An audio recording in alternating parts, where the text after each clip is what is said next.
Welcome everyone. I'm John Keese. I'm the Mayor of Little Canada, and welcome you here today for the dedication of our new Public Works building.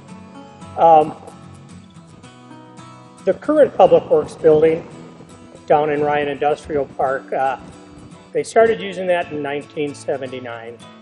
And when you go down there now and look at it, you go, you feel sorry for the guys. It's a little dark and grungy, you know.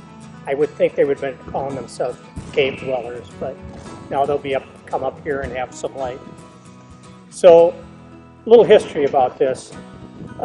We're on the site of the old Brings Onion building, and thank you to Ducharmes, and there's actually some information on that and Brings in there. So we were able to work with them to obtain this site. So that was very good. We obtained this in 2013. Once the site was selected, we needed to go out and get our architect and our construction management firm, and we did some searches for that.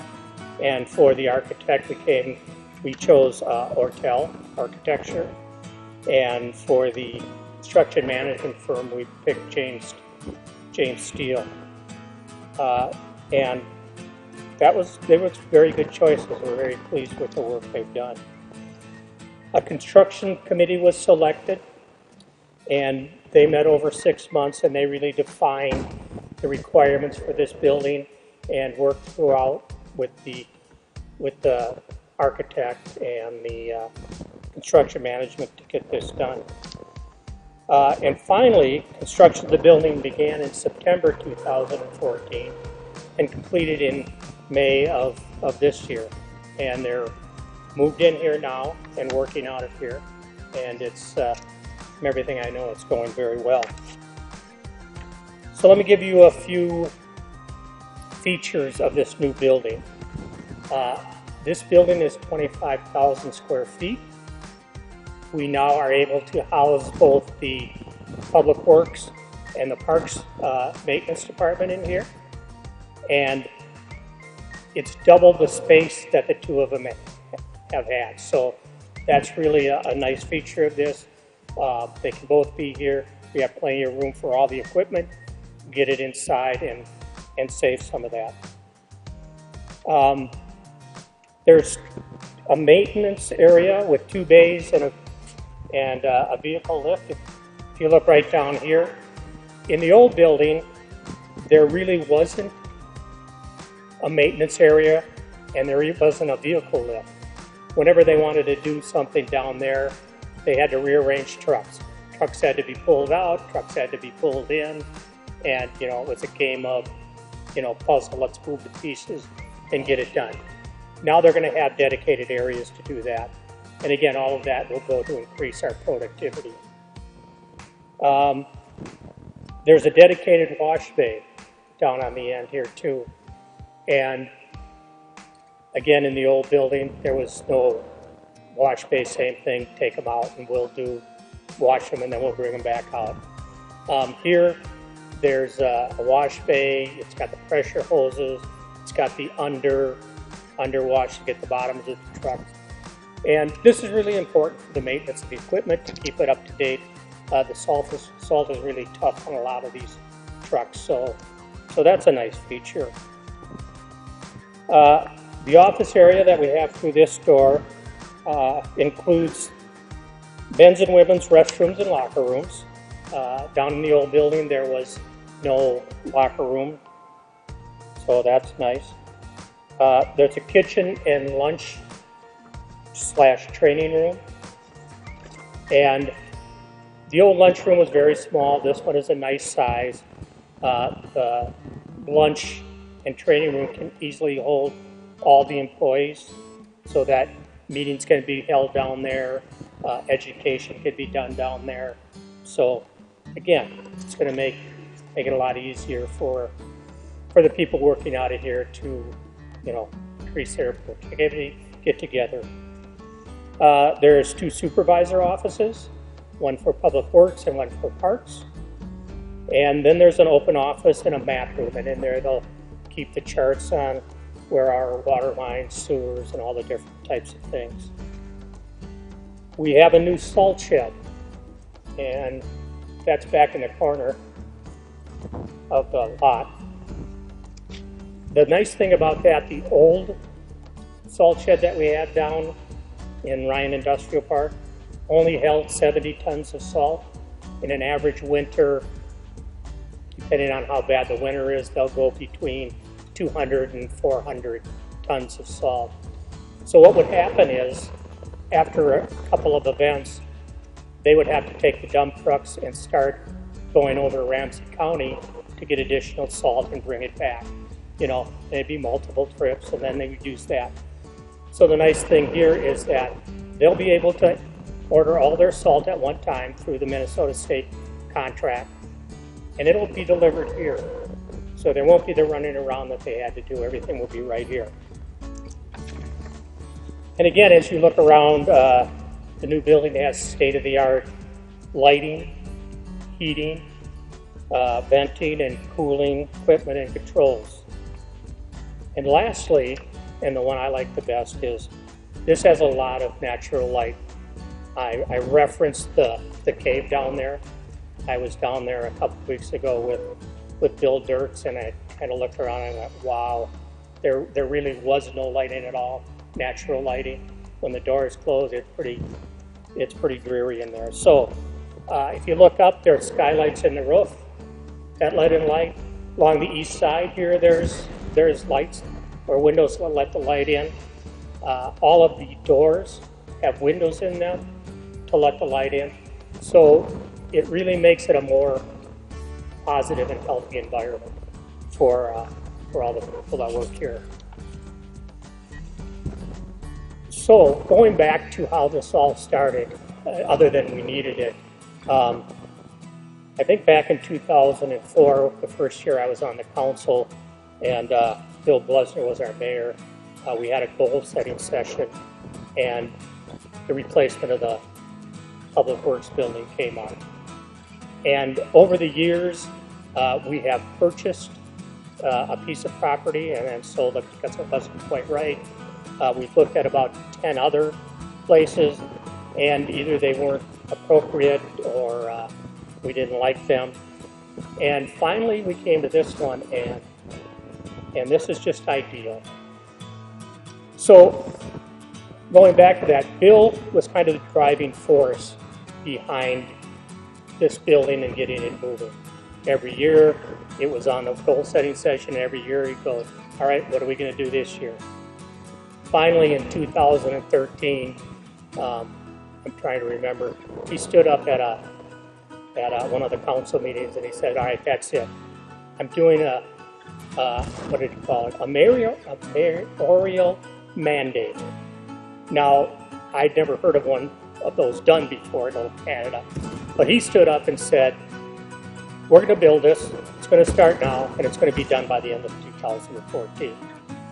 Fortunately, we didn't finish it by the end of 2014, and unfortunately, Bill passed away last December, so he's not here to see it and enjoy it with us.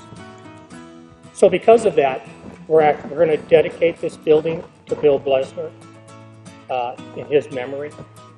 And here today we have Grace Blesner, and she's going to come up and say a few words.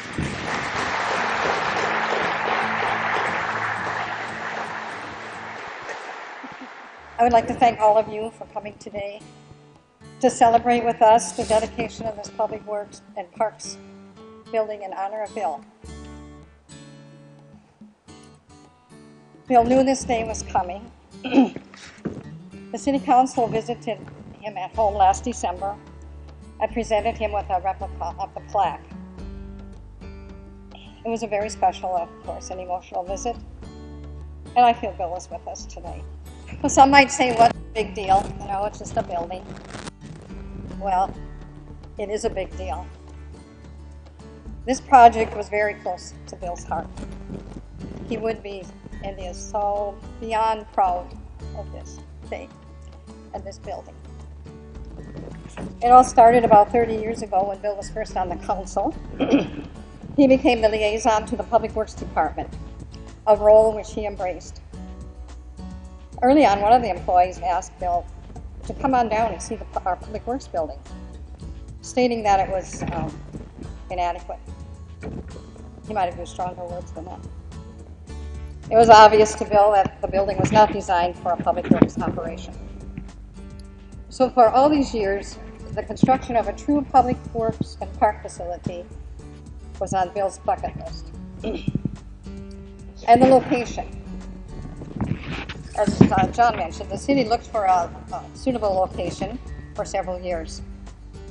And how fitting that this choice of this property to construct this facility was on the former Briggs property, which John mentioned, the Ducharme family business. And that made it even more special for them and for the city. And Patty Ducharme Cohen is here with us today. What a perfect transition. Bill was very involved in the development of this building from the beginning. Last summer, every time we went out for a doctor's appointment or errands, on the way home he'd say, "Drive by the city garage." Well, this happened many times. And each time, we'd even drive in a little and he'd look.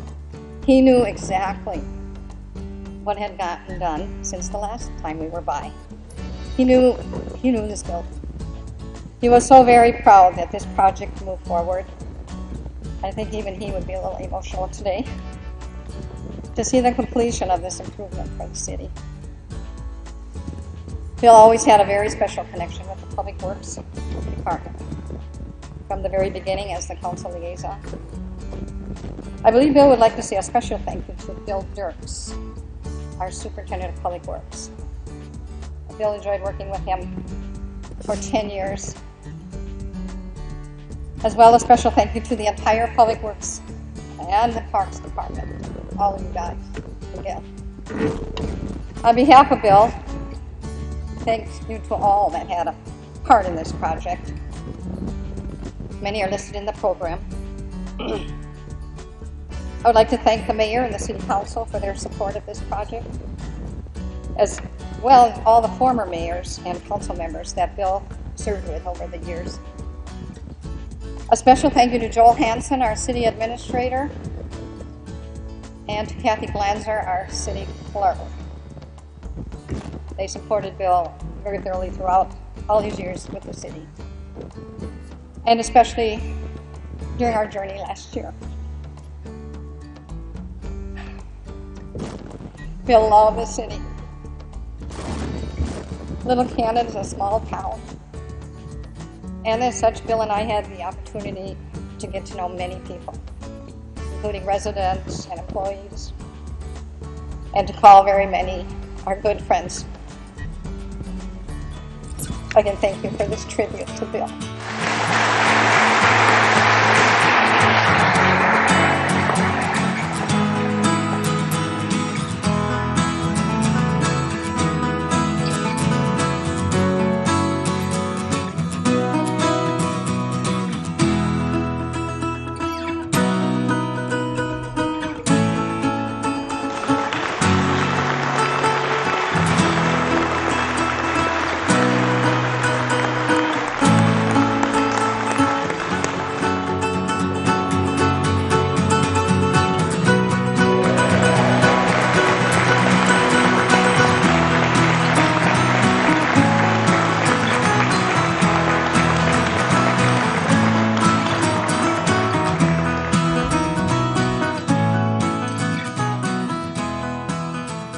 Well, I'm Bill Dirks. I'm the Public Works Superintendent with Little Canada, and I've been the Public Works Superintendent since 2005, so 10 years. And we've been looking to get a new shop for quite a few years, and for whatever reason, things didn't work out, and now we were able to get this great piece of property, and we put a management or a planning team together, and I was a part of that planning team, and we kind of worked with the architect and the construction management company to get to where we are here. There are 4 full-time Public Works personnel and 2 Parks personnel, and then we have 7 seasonal employees in the summer. We do streets, sewer, and water maintenance. So, this time of year we're out repairing roads. We're doing routine maintenance on sewer lines, cleaning those, make sure those are flowing. We're doing a lot of storm sewer work, fixing catch basins, cleaning them, working on storm sewer pipes, water main work, hydrant maintenance, gate valve maintenance, exercise. We exercise gate valves and hydrants every year just so we know they're working. So if there's a fire, the fire department can show up and just turn the hydrant on and it's working. And as far as the building itself, I just think that it's so much more airy and the natural light. Like I said, it's such a much better working environment than the two buildings that they were working out of. It was pretty dark and dreary in those buildings and cramped, and they have plenty of room now to spread out and do the work they need to do. The productivity can be spent out on the streets rather than jockeying around in here in the shop. And so with the dedicated maintenance bays and the wash bays, all that stuff is just going to make for happier employees, better maintained equipment. I mean, they do a great job now with the equipment, but it's just going to be that much better. Sure.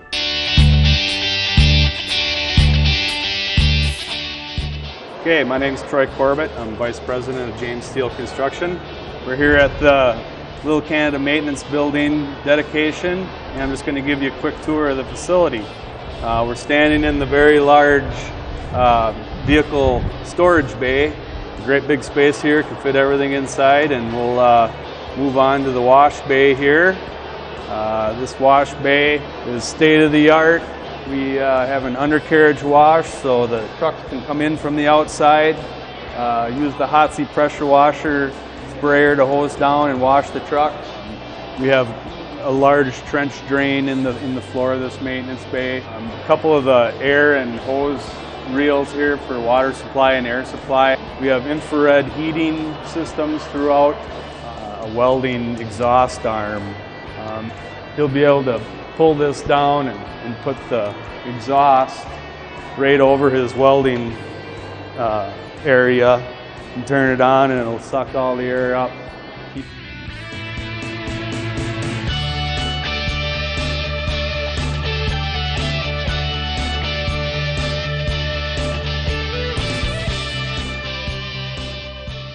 Mayor Blesner was the driving force in this building, and he was always very interested in public works. I mean, he's stopped in City Hall all the time, and he always stopped down in my office to ask what was going on. He always was curious about the reconstruction projects. Always had that curiosity about what we did, and he would come out and see us in the field working, and he was a part of all those planning meetings. And even when he was in California, he teleconferenced in with us, and so he was on the phone there and part of that discussion still. And he had tremendous input. He had great ideas, and he was definitely a champion of getting us a building that made sense for us. That we got a lot of great stuff, and we're very happy with that. And Bill was a key factor in all of that. I really enjoyed working with Bill.